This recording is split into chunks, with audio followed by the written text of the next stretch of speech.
आया ना समझ में कि सुन्नी विधि के अंतर्गत न्यूनतम 10 दिरहम की धनराशि निश्चित की जाएगी, इससे कम की धनराशि मेहर के रूप में निश्चित नहीं की जा सकती।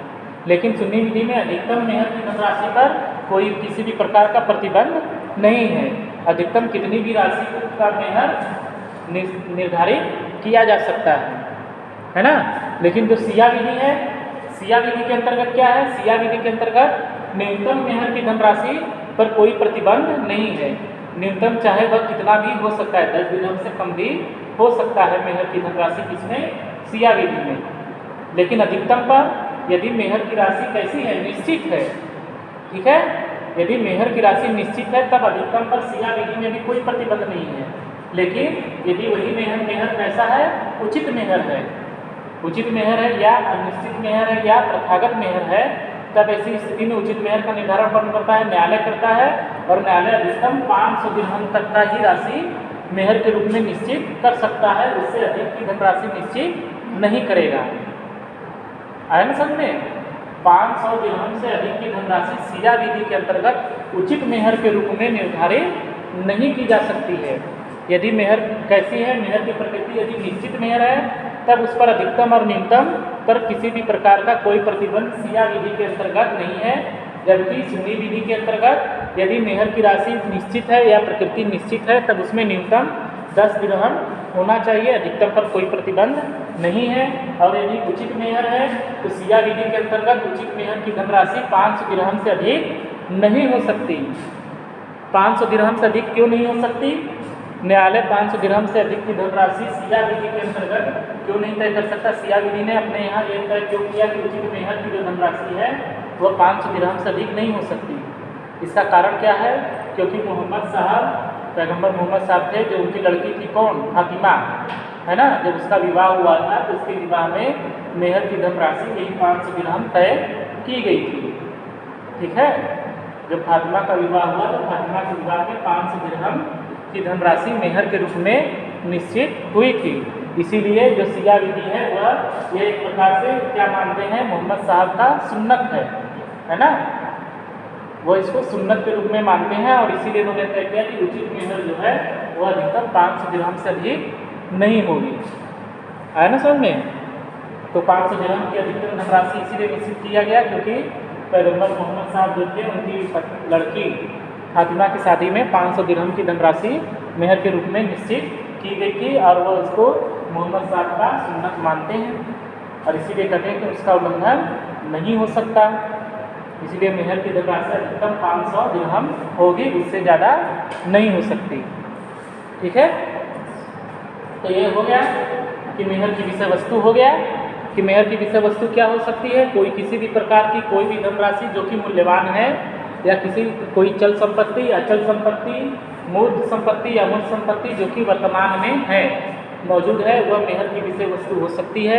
ऐसी कोई भी धनराशि या विषय वस्तु या संपत्ति जो कि भविष्य में प्राप्त होगी या भविष्य में प्राप्त होने वाली यदि कोई संपत्ति है तो वह मेहर के रूप में निश्चित नहीं की जा सकती है। और यदि भविष्य में प्राप्त होने वाली संपत्ति को मेहर के रूप में निश्चित कर ही दिया गया है तब ऐसी स्थिति में यह माना जाता है कि मेहर निश्चित किया ही नहीं गया है और ऐसी स्थिति में फिर महिला को या पत्नी को उचित मेहर प्राप्त होगा। ठीक है, और जो मेहर की धनराशि है वह सुन्नी विधि में न्यूनतम 10 दिरहम, अधिकतम पर कोई प्रतिबंध नहीं, और सिया विधि में न्यूनतम धनराशि पर कोई प्रतिबंध नहीं है और अधिकतम उचित मेहर 500 दिरहम हो सकता है, उससे ज़्यादा नहीं हो सकता। हो गया ना, ये हो गया मेहर की विषय वस्तु। अब देख लो कि मेहर की धनराशि कितनी देर होगी। सही विवाह है ना, तब कितनी देर होगी, अनियमित विवाह है तब कितनी देर होगी। मेहर की कितनी राशि देय होती है, ठीक है।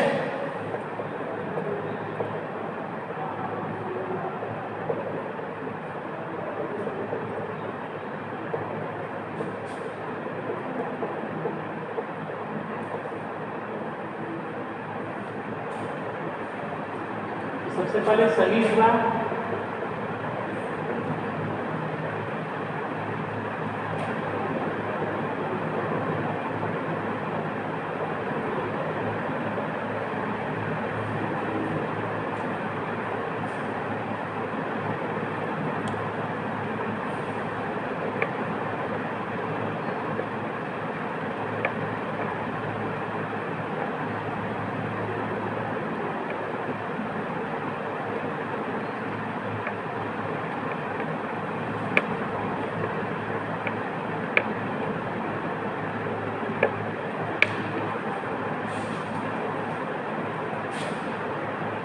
है ना, सही विवाह अथवा विधि पूर्व विवाह। तो अब इसमें ये देखना है कि पत्नी को मेहर की कितनी राशि देय होगी। सही अर्थात अधिक ये जो विधि पूर्व विवाह है, यदि इसमें पति पत्नी के बीच में संभोग नहीं हुआ और विवाह विच्छेदित हो गया, तब ऐसी स्थिति में क्या होगा, मेहर की आधी धनराशि मिलेगी, है ना। जो निश्चित मेहर किया गया है उसकी केवल आधी धनराशि मेहर के रूप में पत्नी को दिया जाएगा। तब जब पति पत्नी के बीच में विवाह होने के पश्चात संभोग नहीं हो पाया है तब, और उसके पहले ही संभोग के पहले ही क्या हो गया, उसका विवाह विच्छेदित हो गया, है ना। तब ऐसी स्थिति में पत्नी को मेहर की केवल आधी धनराशि मिलेगी। जो धनराशि निश्चित की गई है उससे अधिक नहीं मिलेगी, ठीक है। और यदि ये धनराशि यदि निश्चित ही नहीं की गई है, यदि धनराशि निश्चित नहीं की गई है तब उसको उचित मेहर मिलता है ना। यदि मेहर के समय मेहर की धनराशि निश्चित नहीं की गई और तब उस ऐसी स्थिति में मेहर की राशि क्या होगी, उचित मेहर प्राप्त करने की अधिकारिणी होती है। तब मेहर की राशि यदि निश्चित नहीं की गई और संभोग भी नहीं हुआ पति पत्नी के बीच में, और इसी बीच उसका विवाह विच्छेदित हो गया, तो उसको उचित मेहर भी नहीं मिलेगा, केवल एक नाम मात्र का भेंट दे दिया जाएगा, बस हो गया, ठीक है ना। मेहर की कितनी धनराशि, यदि सही विवाह या विधि पूर्व विवाह में, यदि निकाह कैसा है, विधि पूर्व है ना, तब यदि पति पत्नी के बीच में संभोग नहीं हो पाया है, तब ऐसी स्थिति में संभोग होने से पहले ही पत्नी का विवाह विच्छेदित हो गया, तब ऐसी स्थिति में पत्नी जितनी मेहर की धनराशि निश्चित की गई है उसकी केवल आधी धनराशि ही प्राप्त करने की अधिकारिणी होगी, पूरी धनराशि नहीं मिलेगी, है ना। पूरी धनराशि नहीं मिलेगी। इसमें सही विवाह में, विधिपूर्ण विवाह में यदि पति पत्नी के बीच में संभोग नहीं हुआ है और उसके पहले ही पत्नी का विवाह विच्छेदित हो गया, तो मेहर की जो धनराशि निश्चित की गई है उसकी केवल आधी धनराशि ही पत्नी मेहर के रूप में पाएगी। और यदि मेहर निश्चित नहीं किया गया है, मेहर निश्चित ही नहीं किया गया, तब ऐसी स्थिति में यदि संभोग नहीं हुआ है और उससे पहले ही विवाह विच्छेदित हो गया, तब ऐसी स्थिति में पत्नी केवल नाम मात्र की ही भेंट पाने की अधिकारिणी होगी, ठीक है। और एक चीज और ये जान लो कि यदि विवाह का जो विवाह यौनावस्था के विकल्प के माध्यम से विच्छेदित होता है, तब पत्नी मेहर के रूप में कुछ भी प्राप्त करने की अधिकारिणी नहीं है। अब यदि पत्नी पत्नी का जो है, उनका जो पक्षकारों का विवाह हुआ है वह वैलिड है ना, लेकिन उनका विवाह कैसा था, जब वो वयस्क नहीं हुए थे, उनकी शादी 15 वर्ष से कम आयु में ही हो गई। तो 15 वर्ष का होने के बाद हमने अभी कल ही पढ़ाया था कि पक्षकारों को क्या मिलता है, यौनावस्था का विकल्प मिलता है। यदि विवाह के जो पक्षकार हैं वो 15 वर्ष से कम आयु के हैं, तब ऐसी स्थिति में उनका विवाह होने के बाद 15 वर्ष का होने के बाद पति पत्नी दोनों को क्या मिलता है, यौनावस्था का विकल्प मिलता है कि वह अपना विवाह आगे चलाना चाह रहे हैं या नहीं चलाना चाह रहे हैं। यदि वह अपना विवाह नहीं चलाना चाह रहे हैं तब ऐसी स्थिति में उनको क्या करना है, अपने विवाह को विच्छेदित कर देना है और इसकी पुष्टि न्यायालय से करा देनी है ना।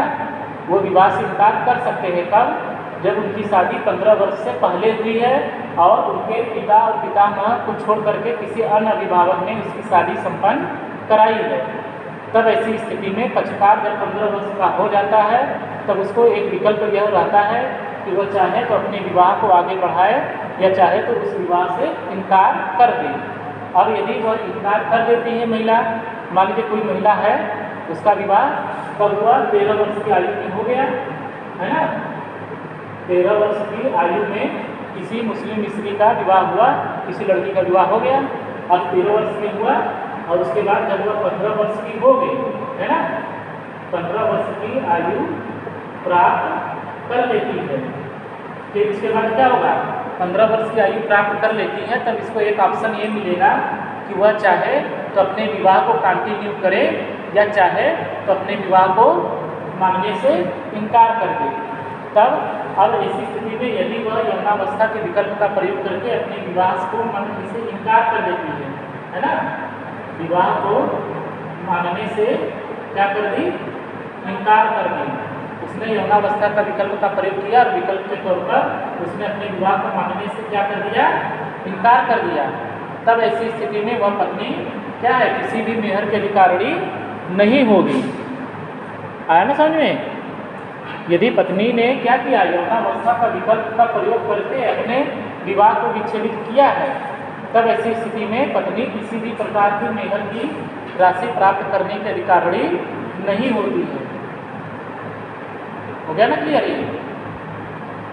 ठीक है।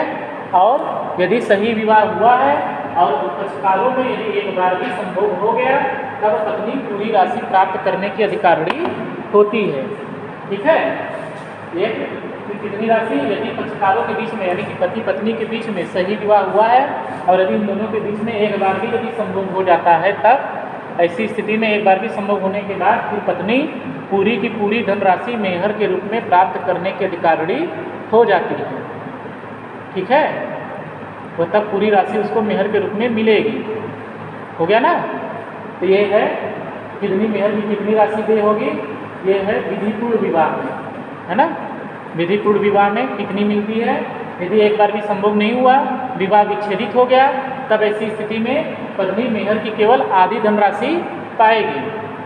और यदि उसने मेहर की राशि निश्चित नहीं की गई है, मेहर की राशि निश्चित ही नहीं की गई और उनके बीच में संभोग भी नहीं हुआ और उनका विवाह विच्छेदित हो गया, तब ऐसी स्थिति में पत्नी को केवल नाम मात्र का भेंट दिया जाता है। और यदि पत्नी ने क्या किया, विवाह क्या जब उसका हुआ होने 15 वर्ष की आयु के पहले ही हुआ, तो 15 वर्ष की आयु प्राप्त करने के बाद उसका यौनावस्था का विकल्प मिलता है और यदि वो यौनावस्था का विकल्प का प्रयोग करके अपने विवाह को तोड़ देती है, तब ऐसी स्थिति में पत्नी किसी भी प्रकार की मेहर की अधिकारिणी नहीं होती है। लेकिन इसके बाद सही विवाह में ही क्या है, सही विवाह में ही यदि संभोग एक बार भी हुआ है पति पत्नी के बीच में, पक्षकारों संभोग एक बार भी हो गया, तब पत्नी मेहर के रूप में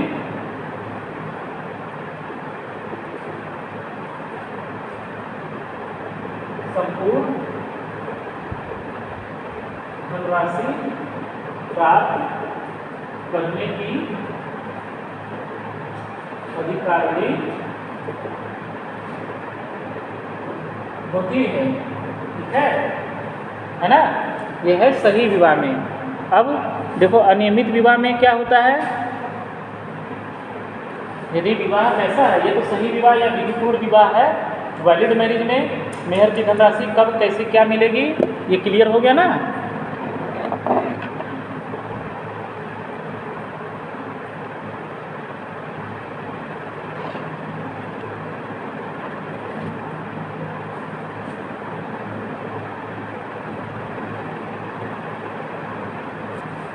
तो यह है सही विवाह या विधिपूर्ण विवाह है।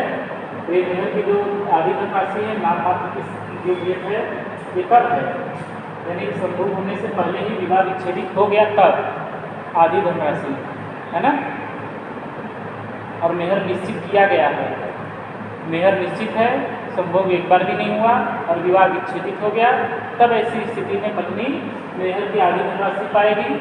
और यदि संभोग नहीं हुआ है, मेहर की राशि निश्चित नहीं है, तब ऐसी स्थिति में क्या होगा, विवाह विच्छेदित हो गया, तब केवल नाम मात्र की भेंट पाएगी। और यदि हाँ नाम मात्र की भेंट, कुछ भी छोटा मोटा भेंट मिल जाएगा, बस हो गया। है? पति देगा पत्नी को, पति देगा मेहर कौन देता है, पति देता है ना, पति देता है अपनी पत्नी को देता है ना। तो कितनी राशि किन किन कंडीशनों में कितनी राशि मेहर की देना पड़ेगा, वही को पता है कि मेहर की कितनी राशि दे होती है। तब ऐसी स्थिति में हमने ये बताया कि यदि विवाह वैलिड है, यदि विवाह आपका जो मुस्लिम स्त्री है या महिला है, उसका जो मुस्लिम पत्नी है उसका विवाह यदि वैलिड है ना, वैलिड मैरिज है या सही विवाह है, तब ऐसी स्थिति में क्या होता है कि यदि पति और पत्नी के बीच में विवाह के बाद एक बार भी यदि संभोग नहीं हुआ है और संभोग होने से पहले ही उसका विवाह विच्छेदित हो गया, तब ऐसी स्थिति में पत्नी मेहर की जो राशि निश्चित की गई है उसकी आधी धनराशि प्राप्त करेगी। ठीक है, यदि पति पत्नी के बीच में एक बार भी संभोग नहीं हुआ है तब, और उसके पहले ही विवाह विच्छेदित हो गया, तब आधी धनराशि मेहर के रूप में प्राप्त करेगी पत्नी। और यदि मेहर की राशि निश्चित ही नहीं की गई है कि किसी भी प्रकार के निकाह के समय मेहर की कोई भी राशि निश्चित ही नहीं की गई और पति पत्नी के बीच में एक बार भी संभोग भी नहीं हुआ और उसके पहले विवाह विच्छेदित हो गया, तब ऐसी स्थिति में पति केवल मेहर के रूप में नाम मात्र का ही भेद देगा। और यदि पत्नी ने क्या किया, यौनावस्था का विकल्प करके अपने विवाह को तोड़ दिया, मानने से इनकार कर दिया, तब यदि उनके बीच में एक बार भी यदि संभोग नहीं हुआ है, तब ऐसी स्थिति में पत्नी क्या है, चाहे संभव हुआ हो चाहे न हुआ हो, यदि उसने अपने विवाह को क्या किया, यौनावस्था के विकल्प का प्रयोग करके तोड़ा है, तब ऐसी स्थिति में पत्नी मेहर की प्राप्त करने के अधिकारी नहीं है, उसको मेहर के रूप में कुछ भी नहीं मिलेगा, है ना। क्योंकि यदि एक बार भी संभोग पति पत्नी के बीच में हो गया तो फिर यौनावस्था का विकल्प अपने आप समाप्त हो जाता है। ये हमेशा ध्यान रखिएगा कि जो भी यौनावस्था का विकल्प का प्रयोग है वो संभोग होने से पहले ही कर लेना चाहिए। यदि पति पत्नी के बीच में एक बार भी यदि संभोग हो गया तो दोनों का जो यौनावस्था के विकल्प जो मिलना है वह अपने आप समाप्त हो जाएगा। ठीक है, तो यदि यौनावस्था का विकल्प के द्वारा का प्रयोग करके पत्नी ने अपने विवाह को विच्छेदित कर दिया है, तब ऐसी स्थिति में पत्नी किसी भी मेहर को प्राप्त करने के अधिकारी नहीं है। और एक बार भी यदि पत्नी के बीच में संभोग हो गया, तब ऐसी स्थिति में पत्नी मेहर के रूप में जितनी धनराशि निश्चित की गई है वह संपूर्ण धनराशि प्राप्त करने की अधिकारी होगी, है ना। अब ये तो है सही विवाह का कंडीशन। अब आता है अनियमित विवाह। अनियमित विवाह भी है,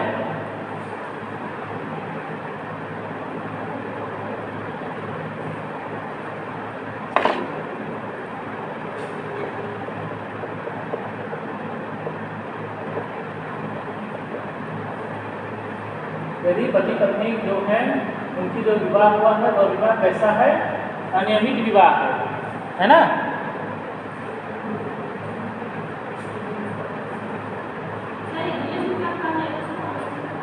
इरेगुलर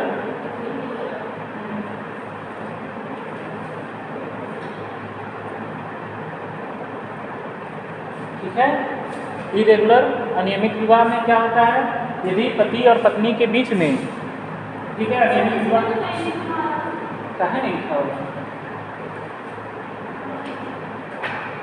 क्या चीज़ नहीं लिखा है, तो मैरिज के चक्कर में मिलेगा ना, मेहर के चक्कर में कहाँ मिलेगा। मेहर में तो ये बता रहे हैं कि यदि अनियमित विवाह है तब ऐसी कंडीशन में पत्नी को मेहर की राशि कितनी मिलेगी। अब सही विवाह का तो बता दिए, अब है मेहर की राशि अनियमित विवाह में। अनियमित विवाह में पत्नी को कितनी मिलेगी, यदि पक्षकारों के बीच में एक बार भी संभोग हो चुका है, तब ऐसी स्थिति में यदि पक्षकारों के बीच में क्या हुआ है ना, यदि पति पत्नी के बीच में एक बार भी संभोग हो चुका है, तब पत्नी निश्चित मेहर और उचित मेहर में जो भी कम होगा, है ना।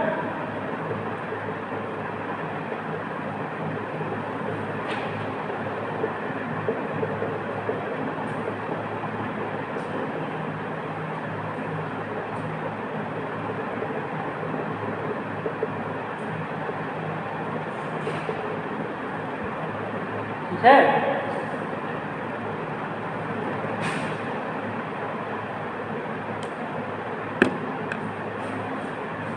निश्चित मेहर अथवा उचित मेहर जो भी कम होगा उसको प्राप्त करने का पत्नी को अधिकार रहता है।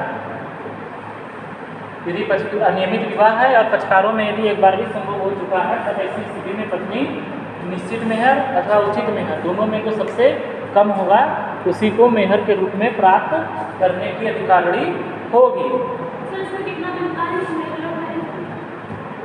मेहर की धनराशि बताए तो कि न्यूनतम कितना होगा और अधिकतम कितना होगा, यानी कि निश्चित मेहर जो विवाह के समय निश्चित कर दिया गया है और उचित मेहर जो विवाह के समय निश्चित नहीं रहता है, न्यायालयों के द्वारा तय किया जाता है।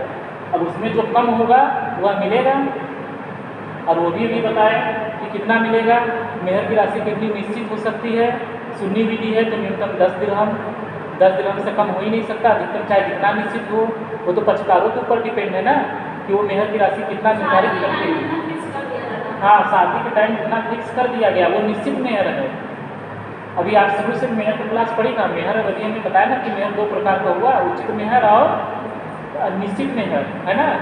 तो उचित मेहर कब मिलता है, जबकि विवाह के समय मेहर की राशि निश्चित नहीं की गई है।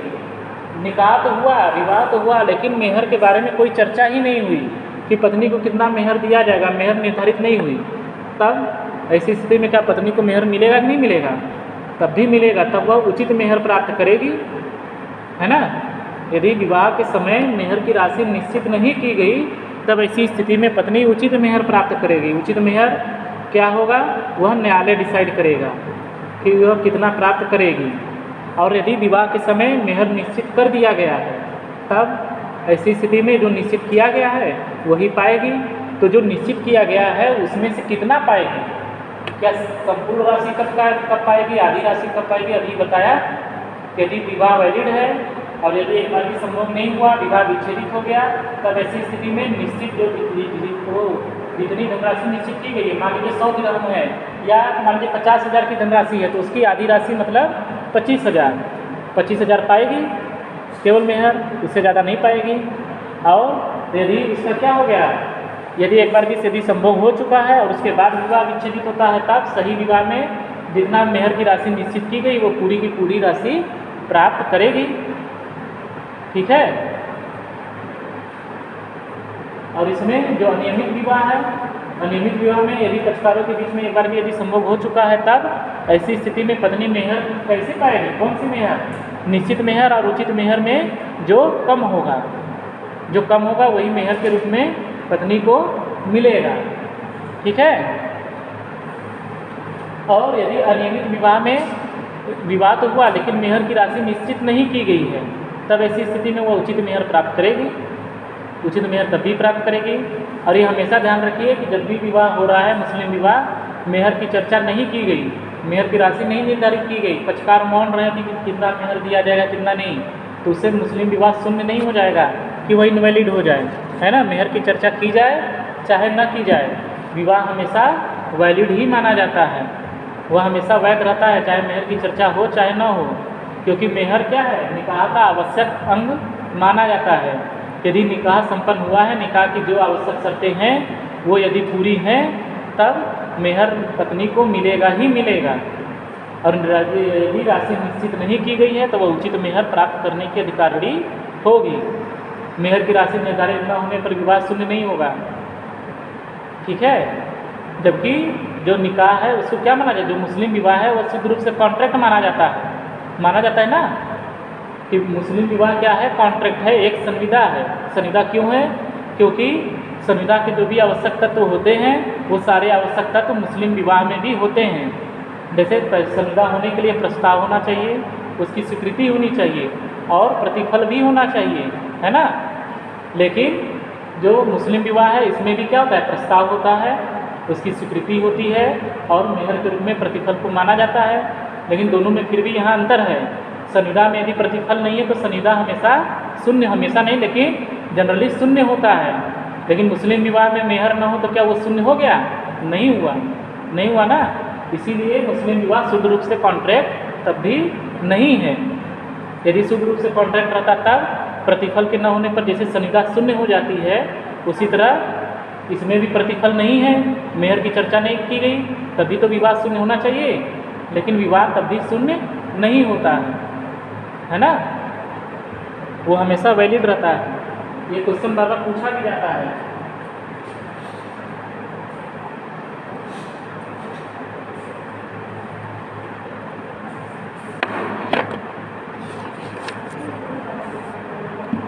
क्या हो गया, कितना बजा? कितना टाइम है? चलो तो फिर रेस्ट करो थोड़ा।